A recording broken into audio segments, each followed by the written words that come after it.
The title of this video is Exposing Corruption. And as Christians, that's our job. It's not our only job. And actually, by doing our other job, which is preaching the gospel, we automatically expose corruption because they're going to come against us to shut us down, thereby exposing themselves.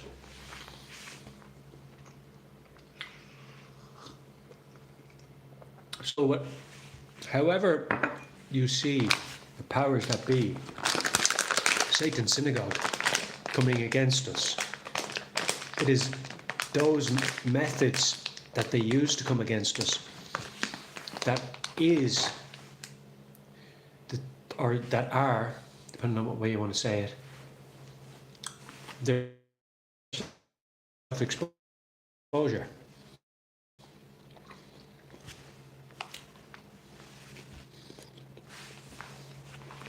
Because they're always trying to manipulate the situation, legislature and all that kind of stuff, to come against us and to have that facility or that arm to come against us with.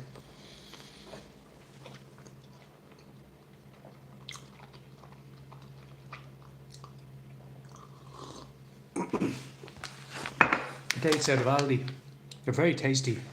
Some of the tastiest I've had, but I'm still trying to figure out if they have added salt or not. It doesn't say they do. They're just so sweet. Sweeter than normal.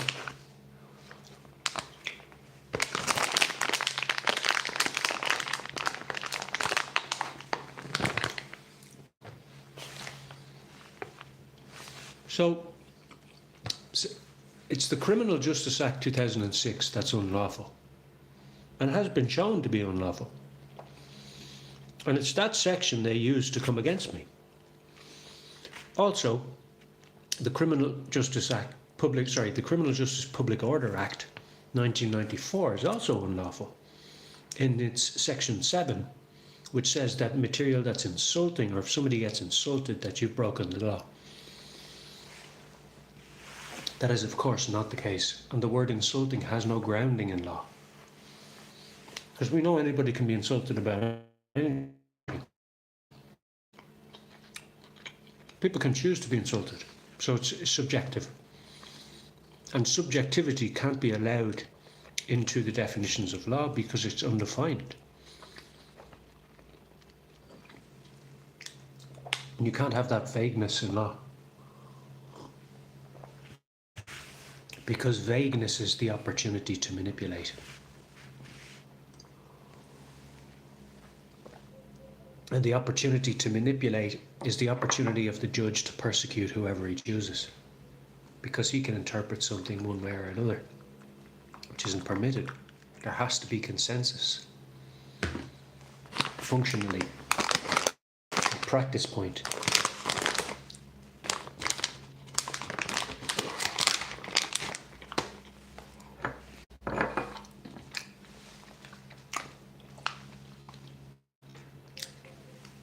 So, in many videos, exposing the many reasons that Section 7 of the Criminal Justice Public Order Act, make that distinction. So there's the Criminal Justice Act and there's the Criminal Justice Public Order Act. They're different. They're different acts. So the Criminal Justice Public Order Act 1994 is the one that contains Section 7 in it, and the word insulting, which should be removed because it's not a lawful term. And you can't have criminalisation hinging on a term that's not lawfully defined.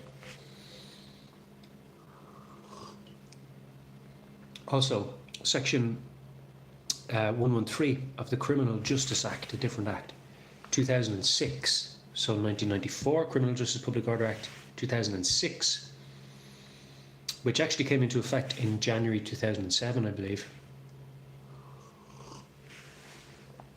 But because it was sort of agreed upon in 2006, they call it the 2006 Act. So it in its sections, in its parts, is unlawful. 113, 114, 115, 117 incite members of An Garda Síochána to prosecute in court where they're not allowed to, and to represent the evidence of another member of An Garda Síochána, which they're not allowed to.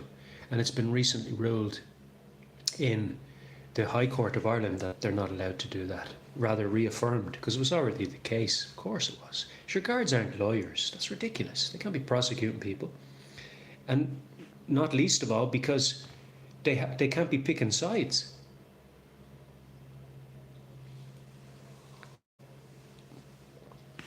So how do you prosecute somebody without picking a side? Somebody might say this, well, the same is the case with a lawyer. No, because the lawyer doesn't have the authority that the guard has. That's why it's not the same.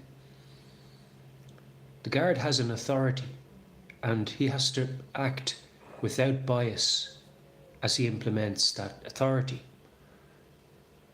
And he has to implement that authority in the same way that another guard on another day in another jurisdiction would implement that authority. And I say jurisdiction as in county or town or village, in the same state, obviously. So there's so many reasons I could spend hours talking about, and the logic involved, and the correlation between this act and that, and how they intertwine, and why this act can't be that way, and why this one must be that way, and etc., etc. But ultimately, the presumption of innocence prevents a guard from picking sides. If he picks sides, he's operating outside of his office. He's now breaking the law himself. Therefore, any section that asks the guard to break the law must be removed, taken out with immediate effect once the court are aware of it. And the courts are aware of it. The High Court is aware of it, because I brought it before them. And they scheduled it, and they brought it into the court case, and then they failed to deal with it directly as it pertains to me. But they didn't fail to deal with its points in another case, which tested whether a guard should be prosecuting in court or not, which is a part of those sections that I brought before the High Court. So they've tested those sections, albeit indirectly, by testing whether a guard can prosecute in court or not. Because section 113, 114, 115 and 117, all those sections tell him that he can, when he can't. They say that a guard of no less rank than superintendent must enter into court on behalf of a number of guards who conspired together and were incited to conspire together by the state who legislated for this. Guards aren't allowed to conspire. They're not allowed to go over there and say, well, how are we going to work together to get rid of Billy? That's not how the law works. That's what they did with me. They said, how are we going to work together and work with the shop owners around to get rid of that lad? How can we get him into court? Because we look as though we've no control over this situation. And it's right, they don't have any control over this situation when the situation is they want to remove somebody who's only engaging in their rights. Why? Because their job is to actually uphold my rights, not try and remove them. But they sided with the people trying to remove my rights.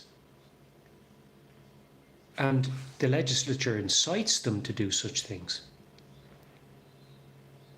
So that's why it must be removed, to maintain presumption of innocence, because he has to presume I'm innocent. They're giving adult behaviour warnings to people on the mere basis of what somebody said about them. You can't be doing that. You simply can't, because everybody has to have due process of law, due process of court. Everything has to go through court. You can't just be doing it on the side of the street. Now, you must stop doing that. Well, why? Have I broken a law? No, but. Well then, if I haven't broken the law, have a nice day, guard, with all due respect. And that's what I said to them. Of course, if you have a guard that only sees somebody not doing what they're saying, instead of actually submitting to the intricacies of the law, then you don't have somebody fit to do the job. You just have a bull-headed person that just says, I told you to go, so I'm going to find a way to get rid of you. As though you were playing a game of rugby and he had to rugby tackle you to the ground. Just animalistic, blinkered tunnel vision. Let's get rid of this man. Why? Because lots of people are ringing the station. Tell them to stop. They're wasting police time. This man's engaging his rights. If I wasn't, I wouldn't be down there still doing the same thing, which I am and have been. They haven't been able to arrest me. Well, why haven't they been able to arrest me? Because I never broke the law.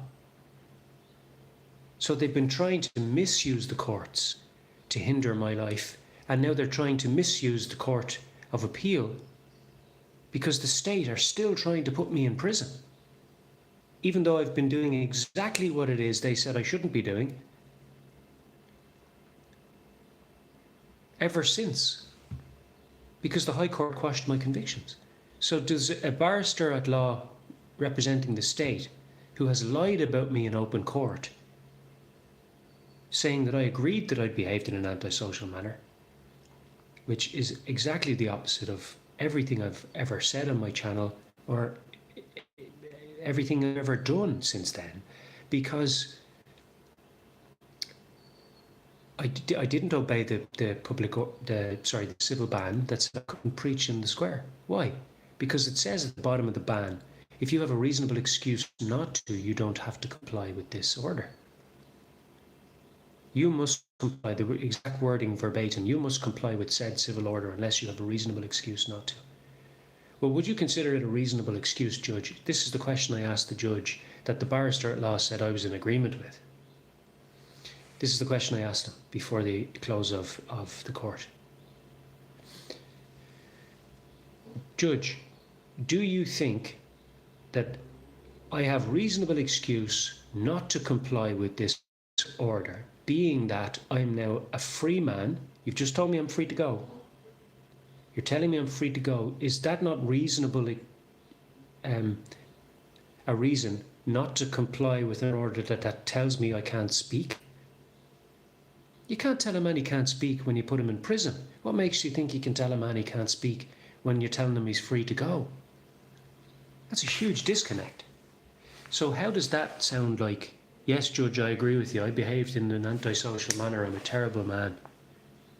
Tell me how I can be better next time. None of that occurred. Because I asked him directly, Judge, do you think that because I'm a free man, you've just told me I'm free to go, that I have a reasonable excuse not to comply with this civil order? And do you know what the judge said? That's a question for your lawyer, for your solicitor. But I was representing myself in court that day. So what solicitor was he alluding to? What solicitor should I ask? Imagine telling a man who's representing himself, who's asking you a question as judge, that he should ask his solicitor what the judge should answer. In other words, the judge was saying, you're going so that you can come back to court. He was basically telling me to appeal.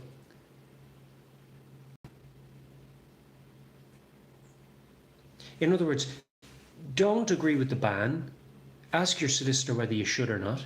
And if you don't, well, I might see you here again. So the judge didn't say absolutely not. Under no circumstances can you, Mr. Tallon, have a reasonable excuse not to comply with this order. Because he can't. Because he couldn't lawfully say such a thing. The warning on the order says, you must comply with said civil order unless you have a reasonable excuse not to.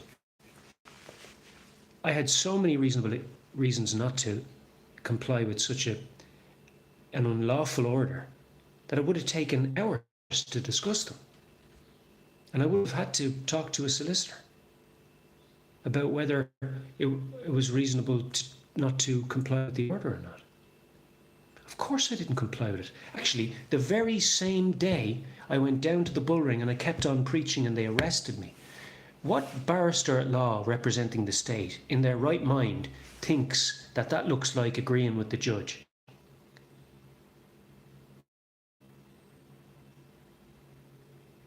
But the barrister at law representing the state in the Court of Appeal said this man agreed with the judge that he behaved in an antisocial manner. And that was the closing statement. That was the last thing heard. The judge gave me no opportunity to respond to that. closed the court and said we'll be in touch. Now they've gotten in contact with me 6 days before they're going to give their judgment remotely. They've done most of this case remotely. They've been doing whatever they wanted. It's so corrupt, it's so unlawful, it's so treasonous that it has become a mockery of everything that is Ireland and its constitution. And just Western society at large. The Irish court system is mocking our constitution, mocking our laws, mocking our Gardaí, mocking our political structure, and making a mockery of us before the other nations in the world. Because a preacher of the gospel of Jesus Christ was convicted to 7 months in prison, while there are murderers getting less time. And didn't give any reason as to why he believed that I had behaved in an antisocial manner. Which, by the way, antisocial means criminal. But every interaction I had with the Gardaí prior to a summons to court on the basis of an adult behaviour warning that they came up with at the side of the street themselves conspiratorially with the shop owners in the vicinity of the preaching, everything they've done since has been unlawful. And that's the only way they were able to get me into the courts. But, having said all of that, they're still trying to pursue me. They're still trying to see a man who's still preaching on the streets go to jail for 6 or 7 months or whatever it is. For what? And why aren't they arresting me now? And why haven't they arrested me for the last 5 months if what I'm doing is criminal? But every interaction I had with them on the street they said to me, Mr. Tallon, you're not breaking the law. So if I'm not breaking the law, why is there any apprehension that I would be brought before a court for not breaking the law? If I'm not breaking the law, why are you handing me cease and desist orders in the form of adult behaviour warnings and then not ensuring that I cease and desist? You're saying if I come back next day, it doesn't even have to be me, it might be Billy, the next guy on the beat the next day. We'll add all the adult behaviour warnings together, we'll conspire together. Do you realise the implications of that? One day, Garda Billy comes out and sees you on the street and says, Anne called and she complained. Oh, Anne called and she complained. Okay, Garda Billy, what did she say? She said she didn't like what you were saying. Why, what did I say that she didn't like? And they don't get into it. They say, I'm not breaking the law here, Guard. He said, no, you're not breaking the law. You're within your rights to do what you're doing, but people are complaining. Well, then you need to tell them to stop calling the police station. You need to educate them as to what the law is, and you need to uphold my rights, not try and attack them through wonky legislature. Okay, well, but if Garda Peter gets a call tomorrow from another concerned citizen because you're talking about not killing babies in the womb, we'll say that you're antisocial. I'm antisocial for not wanting to kill babies? No, you're antisocial for talking about it, but you're not breaking the law. What? And Garda John might come on the next day after that, and then that's 3 guards. And we'll meet back at the station and we'll put our adult behaviour warnings together, conspire against you, and then pull you into the civil court where we have no jurisdiction. And then we'll tell our superior officer, who has had nothing to do with this up to date, to go in and prosecute you, which he can't do. And then we won't be there, but he'll represent our evidence, which he can't do because he's not allowed to represent the evidence of another member of An Garda Síochána, especially in their absence. And so this is called conspiring to commit high treason. And there are politicians legislating for these men to commit these high treasons. Why is it such a strong term, high treason? Because they're coming against your fundamental rights as an Irish person, which they're supposed to uphold. It's like an army coming in with the sword, sticking it to the president's head and saying, we're coming in with new laws. You do what we tell you. Except they've done it with the pen. scribbly behind closed doors when nobody was looking. Because they're cowards. So, the point I'm making to you is this. Section 113, Section 114, Section 115, Section 117. All of those sections, those 4 sections, must be removed from 2006 because they're citing conspiracy, they're foregoing presumption of innocence. Is failing to uphold rights by so doing. He's biased with the person who made the complaint about you. He's assuming that they're right and issuing an behaviour warning in the absence of any due process of court, telling you to cease and desist doing something that he hasn't proven you've done it. He's only going now on hearsay what a woman said to him, a complaint that was made. And even the formulation of the complaint wasn't unlawful when it was looked at on the face of it. A man speaking in public against abortion is in no way antisocial, or in other words, unlawful. So if it's not unlawful, why are you telling him he should stop doing it? You haven't even proven he's done it. So what are you going on here? You've no evidence. So here they are with no evidence, members of An Garda Síochána, telling people they have to stop doing what they're otherwise lawfully entitled to do. So these sections are not just a little bit off, they're completely undermining Western law, the laws of the Western societies. Completely. The ASBO and the adult behaviour warning systems are high treason. Now they're throwing around the ASBO warnings here. Even the members of An Garda Síochána are using the words ASBO, antisocial behaviour order. That's not what they're called here. They're called adult behaviour warnings. But it just goes to show that they're just copying what the Brits are doing, because the Brits call them ASBOs.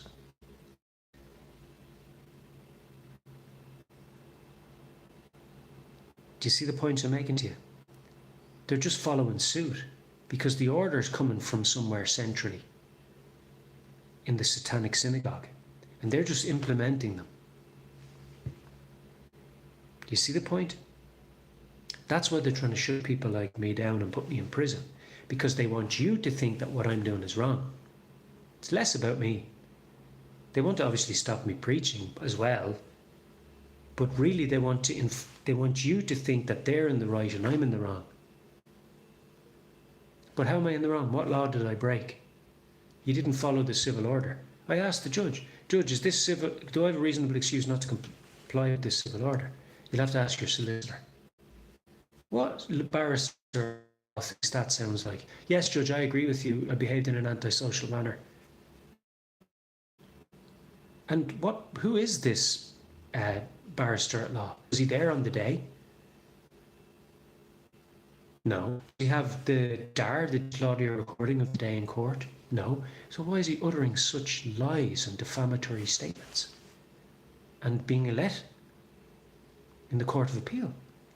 The highest court of appeal in Ireland, and they're accepting appeals a month and 4 days late, even though the High Court have said Mitchell hasn't actually broken any law, and we should not only quash some of his convictions, but all of them, because of the way it was come about was totally unlawfully. Are the Court of Appeal better positioned than the High Court to make a decision on this matter after a 30-minute hearing up in the criminal justice courts? They only needed 30 minutes when the High Court spent months and years. You do the math.